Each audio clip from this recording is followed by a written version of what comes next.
Lubos naman ang pasalamat ni Cabanatuan City Mayor Myca Elizabeth Vergara kay Pangulong Ferdinand R. Marcos Jr.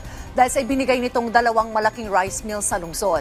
Kasabay nito, hinikayat ng alkalde ang mga residente ng Cabanatuan at ng buong Nueva Ecija na suportahan ang pagtutulungan ng Pilipinas at South Korea, lalo na sa pagpapatayo ng 15 pabrika ng agrikultura sa ilalim ng Korea Agricultural Machinery Industry Complex.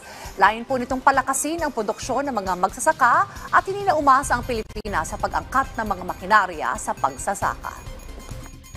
Magpasalamat kay President Bongbong Marcos. Katulad ng sinabi ko kanina, nakuha ng city yung 2 rice mill noong siya ko ay Secretary of Agriculture as well as being the President.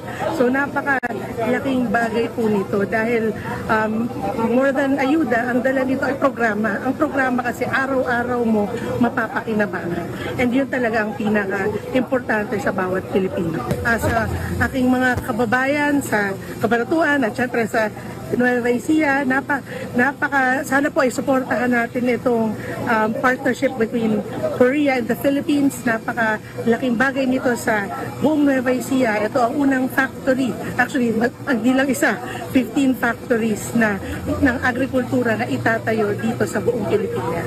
So napakalaki karangalan.